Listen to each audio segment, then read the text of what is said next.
विद्यार्थी मित्रांनो, आज फायनान्शियल प्लॅनिंगचं आपलं तिसरं लेक्चर आहे आणि यामध्ये आपल्याला जीएसटी इन ट्रेडिंग चेन शिकायचं आहे. काल आपण जीएसटी पाहिलेलं आहे. जीएसटी चे किती सरकारने किती पर्सेंट जीएसटीचे स्लॅब्स केलेले आहे. 0%, 5%, 12%, 18% अँड 28% असे जीएसटीचे स्लॅब आहे, ते बघितले आपण. आणि मग जीएसटी मधून त्या जीएसटीच्या हाफ SGST लागतं आणि त्याच्या हा CGST लागतं. S म्हणजे स्टेट आणि C म्हणजे केंद्र, सेंट्रल. तर असे आपण आणि त्यावरचे बेस आपण प्रॉब्लेम सगळे सॉल्व्ह केले. म्हणजे प्रॅक्टिस सेट 4.1 आपला कंप्लीट झालेला आहे. आता आपल्याला GST in trading chain. Trading chain म्हणजे काय? ट्रेडिंग चेन म्हणजे काय? आता बघा, कुठली गोष्ट जेव्हा मॅन्युफॅक्चर होते म्हणजे कारखान्यात होते, ती डायरेक्ट तुमच्या दुकानात येत नाही, तर ती तुमच्या दुकानापर्यंत येतपर्यंत जी चेन असते तिला म्हणतात ट्रेडिंग चेन. सगळ्यात पहिलं असतं मॅन्युफॅक्चर.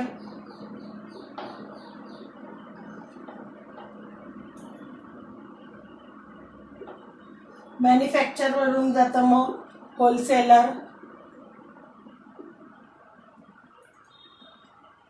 और डिस्ट्रीब्युटर. त्याच्यानंतर जातं रिटेलर आणि त्याच्यानंतर जातं कस्टमर, कन्झ्युमर किंवा कस्टमर.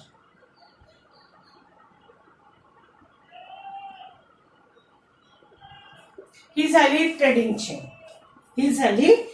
चेन. मॅन्युफॅक्चर म्हणजे जिथे तयार होते वस्तू, तिथून जाते ती होलसेलर मध्ये किंवा डिस्ट्रीब्युटर. त्याचा एक डिस्ट्रीब्युटर असतो कंपनीने नेमलेला, त्या डिस्ट्रीब्युटरकडे जाते ती वस्तू. त्याच्यानंतर त्या डिस्ट्रीब्युटर पासून ती रिटेलरवर जाते. रिटेलर म्हणजे दुकान, मॉल, जिथे आपण जातो. आणि मग रिटेलरच्या तिथून जाते कन्झ्युमर पर्यंत किंवा कस्टमर पर्यंत, जो तिचा यूज करणार आहे. ही झाली विदिन स्टेट मधली ट्रेडिंग चेन. तुम्हाला पेज नंबर 87 वर दिलेलं आहे ट्रेडिंग चेन. आता याच्यासाठी तुम्हाला बघा एक एक्झाम्पल त्यांनी दिलेलं आहे. ते एक्झाम्पल आपण बघू काय येतं. Suppose manufacturer of a watch has sold one watch for ₹200. Manufacture म्हणजे जिथे वॉच तयार झाली, ज्यांनी तयार केली कारखाना, त्यांनी एका वॉचची किंमत घेतली including profit ₹200 to the wholesaler. म्हणजे तो त्यांनी ती कोणाला दिली? होलसेलरला विकली. Wholesaler sold that watch for ₹300 to the retailer. रिटेलरला, होलसेलरने रिटेलरला त्याच वॉचचे घेतले ₹300. Retailer sold it to the customer for ₹400. कस्टमरनी तीच वॉच 400ला. बघा, कारखान्यातून निघाली 200ला, ती गेली रिटेलरला 300 पर्यंत, 300 मधून ती कस्टमरला गेलेली आहे ₹400. Rate of GST charge at every stage is 12%. प्रत्येक स्टेजवर 12% रेट ऑफ दे.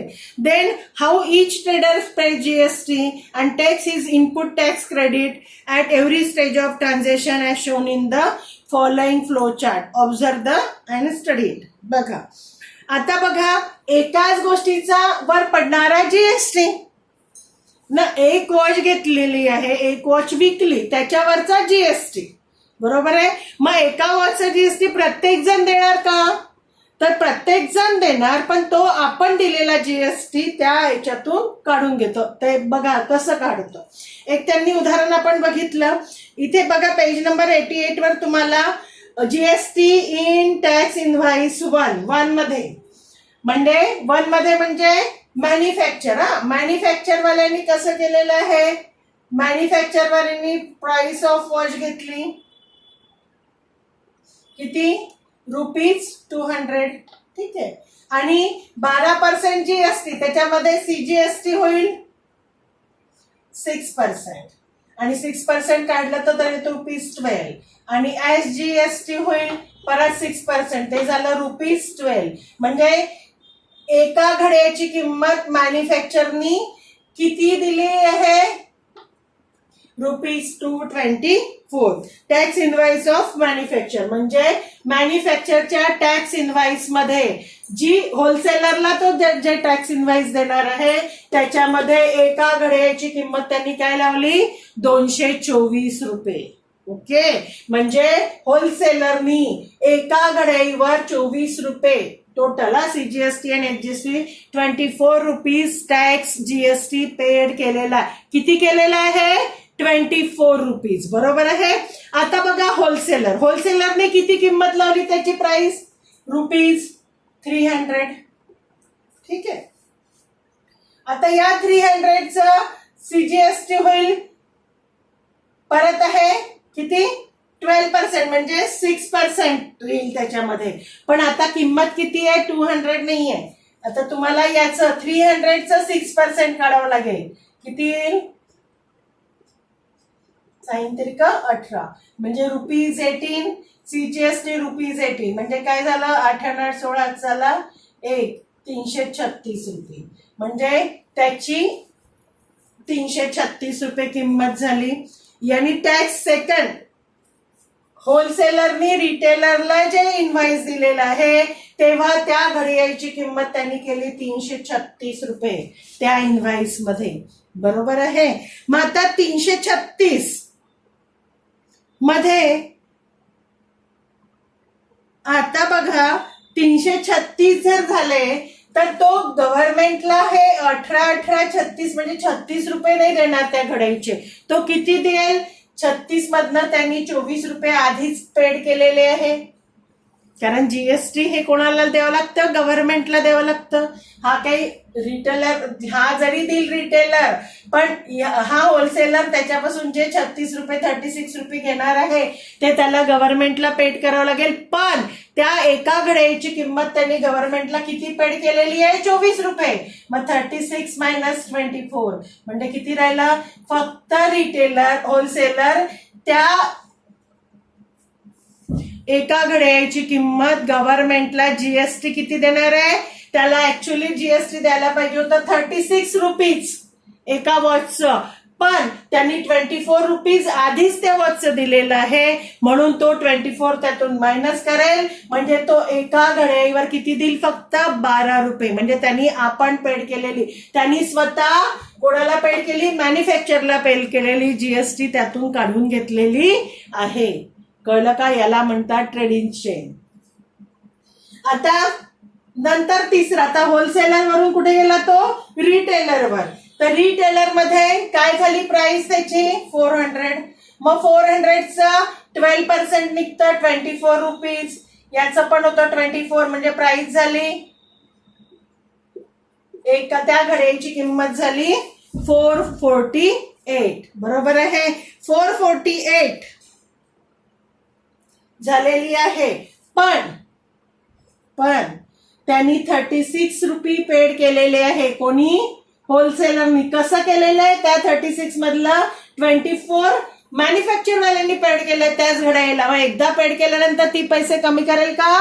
नाही. म्हणजे मग इथे काय होईल? 48 मधनं 36 मायनस झाले, म्हणजे 8तून 6 गेले 2, 12 रुपये हा रिटेलर देईल गव्हर्नमेंटला त्या घड्याळीचे. बघा चेन काय? मॅन्युफॅक्चरवाल्यांनी, कारखान्याने किती दिले? 24 रुपीज. किती दिले गव्हर्नमेंटला? 24 रुपीज. पण त्यांनी दिले गव्हर्नमेंटला, पण घेतले कोणाजवळ? होलसेलरवाल्याजवळ. कोणाजवळ घेतले? होलसेलरवाल्याने. होलसेलरवाल्याने किती जीएसटी केली त्याची?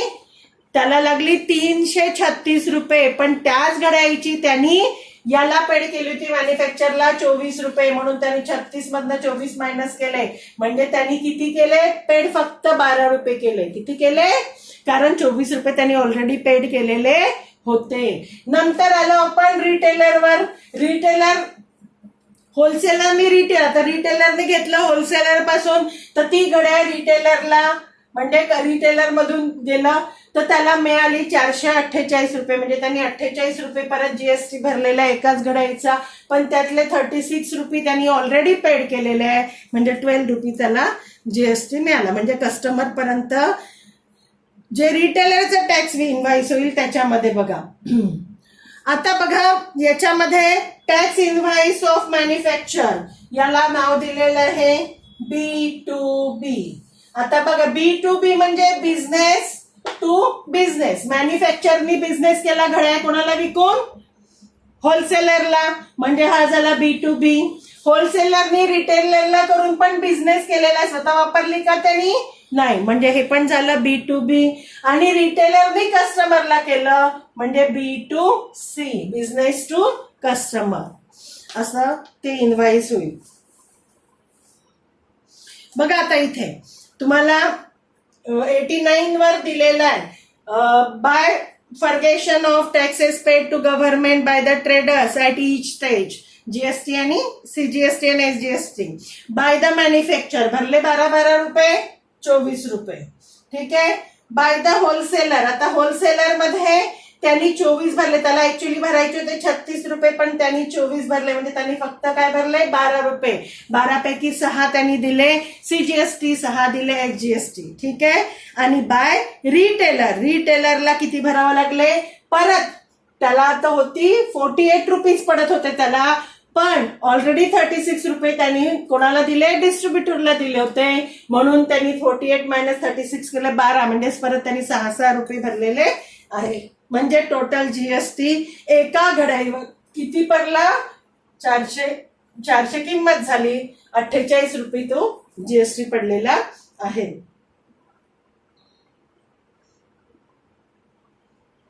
आता हे पेज जे आहे 89 तुम्ही व्यवस्थित वाचा, आणि याच्यामध्ये 2 तुम्हाला डेफिनेशन्स आहे. पहिले आहे इनपुट टॅक्स क्रेडिट, म्हणजे ITC म्हणजे काय, इनपुट टॅक्स क्रेडिट. आता इनपुट टॅक्स क्रेडिट म्हणजे काय, आता बघा इथे बघा, इथे 36 रुपये म्हणजे होलसेलरला किती टॅक्स लागत आहे GST, 36 रुपये. एका घड्याळीवर किती लागत आहे, 36 रुपये. पण त्याचं इनपुट टॅक्स काय होता क्रेडिट, 24 रुपये. त्या घड्याळीचे त्यांनी ऑलरेडी 24 रुपये भरलेले आहे. हे झालं इनपुट टॅक्स क्रेडिट, म्हणजे 24 रुपये. म्हणून आपण त्याचे 24 रुपये मायनस केले, त्याला काय लागले 12 रुपये. 12 काय झालं, आउटपुट टॅक्स. काय झालं, आउटपुट टॅक्स क्रेडिट. दोन्ही शब्द समजले तुम्हाला. याच्यामध्ये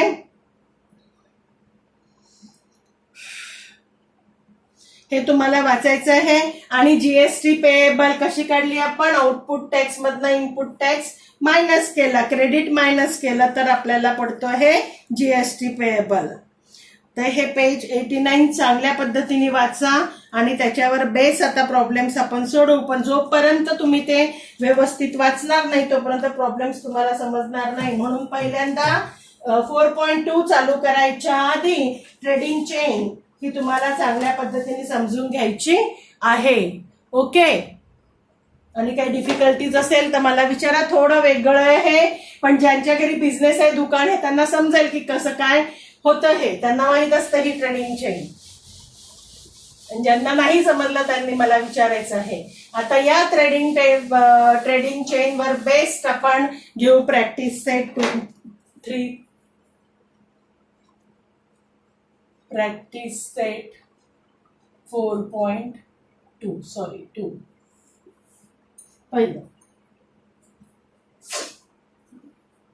पहिलं problem,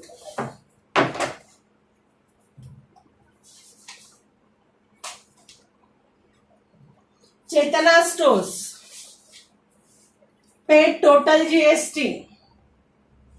Chetana store paid total GST of 1,05,000 at the time of purchase and collect the GST 1,22,500 at the time of sale during 1st July 2017 to 31st July 2017.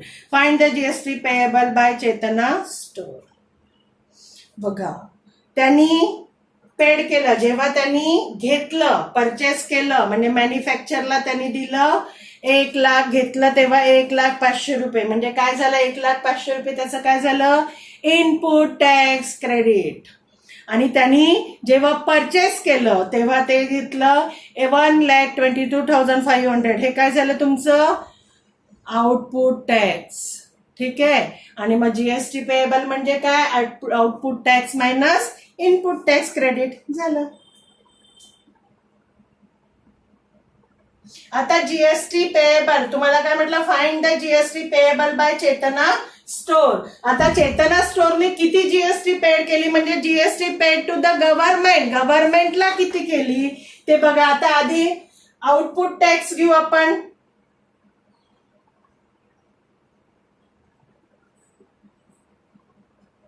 आता output tax म्हणजे काय?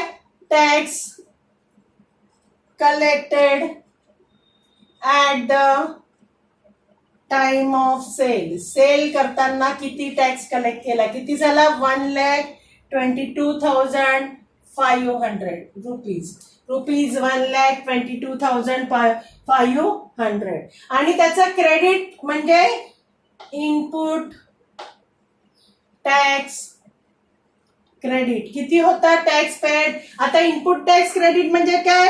Tax paid at the time of purchase. म्हणजे चैतन्याने जेव्हा घेतलं manufacture जेव्हा, तेव्हा त्यांनी किती टॅक्स ठेवला, त्याला किती टॅक्स पेड केला. इथे लिहून घेऊ आपण. इनपुट टॅक्स क्रेडिट म्हणजे tax paid at the time of purchase. किती? रुपीज 1,05,000. ठीक आहे. आता जीएसटी किती दिला त्यांनी? मग जीएसटी पेएबल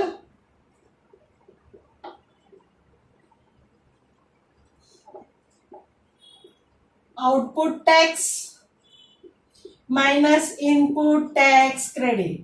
आउटपुट टॅक्स आहे 1,22,500 आणि 1,05,000. किती दिला त्यांनी? 22,000 rupees. 22,000 GST payable to government by Chetna store. संपलं प्रॉब्लेम. बघा आता पुढचं सिंपल आहे, फक्त एकदा लक्षात घ्या कसं कसं करायचं आहे. दुसरं, Najma is a proprietor of the firm registered under GST. She had paid GST of rupees 12,500 on the purchase and collected rupees 14,750 on the sale. What is the amount of GST to be claimed and what is the amount of GST payable? What is the amount of ITC? ITC म्हणजे input tax credit पण विचारलंय तुम्हाला, amount आणि किती GST तिने दिली. बघा, Najma is a proprietor of a firm registered under GST. She paid GST. She has paid GST of 12,500 on the purchase. म्हणजे purchase करताना तिने 12,500 भरले आणि कलेक्ट करताना तिने घेतले 14,750. ठीक आहे. मग आता इनपुट टॅक्स काय होणार आहे तुमचा याच्यामध्ये? पहिल्यांदा आउटपुट टॅक्स काय होईल? आउटपुट टॅक्स झाला 14,750 रुपीज. इनपुट टॅक्स किती झाला? क्रेडिट किती होतं? 12,500. मग इनपुट टॅक्स फॉर नजमा. नजमासाठी किती राहील input tax? 12,500. GST payable output tax minus input tax झालं. पहिल्यांदा आउटपुट टॅक्स. आउटपुट टॅक्स म्हणजे tax collected at the time of sale. किती आहे तो? रुपीज 14,750. ठीक आहे. नंतर input tax credit. Input tax credit किती झालं? 12,500. ठीक आहे. नंतर what is the amount of ITC to be claimed. म्हणजे नजमा जो किती झाला input tax. Input tax credit by Najma पण तेच झाला. Therefore input tax credit for Najma. Najma जो किती झालं टॅक्स क्रेडिट? 12,500. ठीक आहे. आता जीएसटी पेएबल बाय नजमा. नजमाने किती जीएसटी पेड केली? Output tax minus input tax credit किती आलं?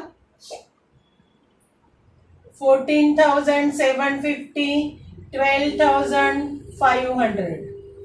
करा सबट्रॅक्शन. किती पेड केला तिने? 22,250 रुपीज. म्हणजे ITC input tax claim by Najma. नजमाने कोणता क्लेम केला? 12,500. आणि किती पेड केला जीएसटी तिने त्याचा? 2,250 रुपीज. ऑब्झर्व करा.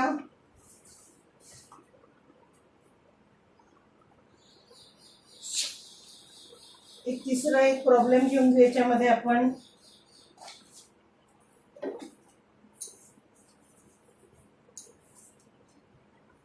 बघा थर्ड प्रॉब्लेम. आता थर्ड मध्ये ट्रेडिंग चेन दिली आहे त्यांनी. समजून घ्या व्यवस्थित. हे छोटे छोटे प्रॉब्लेम आहे. हेच प्रॉब्लेम आता हे जे पहिलं दुसरं केलं हेच आपल्याला ट्रेडिंग चेन मध्ये करायचं आहे. थर्ड प्रॉब्लेम आहे.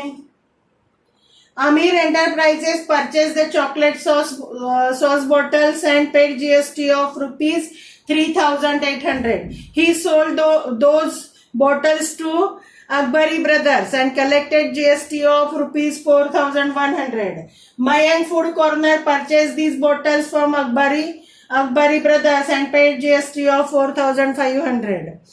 Find the amount of GST payable at every stage of trading and hence find GST payable and hence find payable CGST and GST. आता बघा आधी ट्रेडिंग चेंज. पहिलं आमिर एंटरप्राइजेस यांनी कोणाला दिलं? अकबरी ब्रदर्स. आणि इथून गेला तो मयंक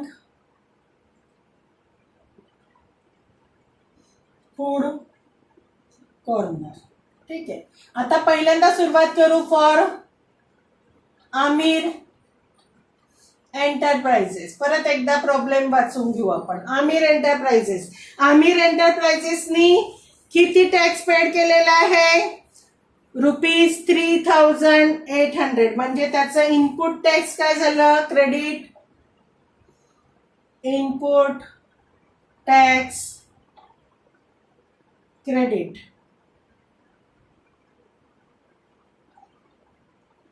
रुपीज 3,800. ठीक आहे. आउटपुट टॅक्स त्यांनी ते घेताना कितीला विकलं?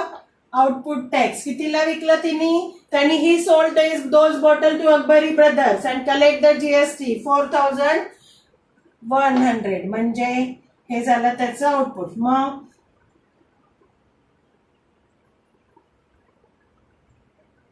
GST, therefore GST payable. Input tax credit. म्हणजे पहिला क्रेडिट त्याच्याजवळ जेव्हा त्यांनी 4,100 रुपयाला विकलं तेव्हा त्यांनी 3,800 त्यातून मायनस केले. ती GST तेवढं पेड केलं त्यांनी. म्हणून 4,100 मायनस 3 किती आलं? हे GST पेड रुपीज 300. कोणी? आमिरनी पेड केली ती GST. ठीक आहे. मग आता या GST मध्ये त्यांनी GST 300 भरली म्हणजे CGST that is rupees 150 CGST and rupees 150 SGST. कोणी? आमिर एंटरप्राइजने. मग घेऊ फॉर अकबरी ब्रदर्स. आता अकबरी ब्रदर्स मध्ये त्याचं इनपुट टॅक्स किती होतं? रुपीज 4,100. हे झालं त्याचं इनपुट टॅक्स. त्यांनी तेच घेतलं आउटपुट टॅक्स म्हणजे सोल्ड साठी. किती वाचलं टॅक्स कलेक्टेड बाय मयंक मध्ये? त्यांनी कितीला विकलं ते? 4,500 रुपीज. ठीक आहे. आता अकबरी ब्रदर्सचं क्रेडिट किती होतं? 4,100. म्हणजे input tax credit by Akbari brothers किती राहील त्याचं? त्याने किती दिलेले आहे? रुपीज 4,100. मग त्याला आता किती भरावं लागेल? जीएसटी पेएबल 4,500 मायनस 4,100 म्हणजे ₹400. म्हणजे त्यांनी किती जीएसटी भरली? 400 रुपये. आता जीएसटी 400 आहे म्हणजे सीजीएसटी किती होईल? Therefore, that is ₹200 CGST and ₹200 SGST. हे कोणाचं झालं? Akbari ब्रदर्सचं.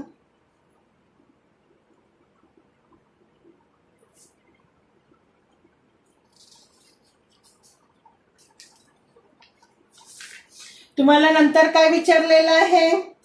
Final payable, find the amount of GST payable at every stage of trading and hence find the payable GST. आता प्रत्येक स्टेजमध्ये त्याला किती जीएसटी भरावी लागली आणि त्याच्यापैकी किती सीजीएसटी आणि किती, म्हणजे टोटल किती भरावी लागली. स्टेज वाईज मध्ये पहिल्या स्टेजला 300 रुपये भरले, दुसऱ्या स्टेजला 400 रुपये, म्हणजे टोटल जीएसटी किती भरली त्यांनी? 700. पहिल्या याला सीजीएसटी भरला 150, दुसऱ्या याला भरला 200 म्हणजे 350 आणि नंतर त्याला पण 350 आणि त्याची टोटल. हे तुम्हाला आता लिहायचं आहे. Statement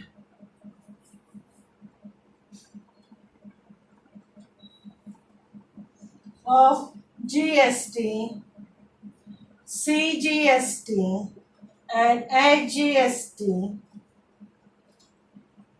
payable at every stage of trading.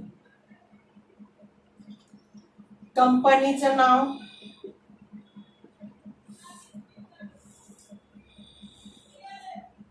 GST payable, नंतर सीजीएसटी पेएबल, HGST पेएबल.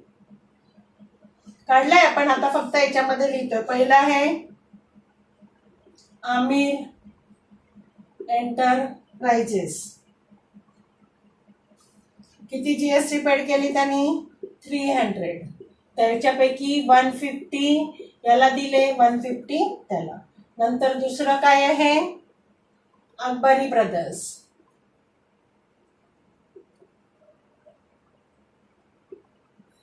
किती भरली अकबरी ब्रदर्सनी? ₹400. त्यापैकी ₹200 इकडे गेले, ₹200. मग आता यांचे टोटल मध्ये जीएसटी टोटल किती भरला? ₹700, सीजीएसटी ₹350, HGST ₹350 झालं. ठीक आहे. बाकी उदाहरणं हे चांगले अभ्यासा तुम्ही. बाकीचे आपण नेक्स्ट लेक्चर मध्ये घेऊ.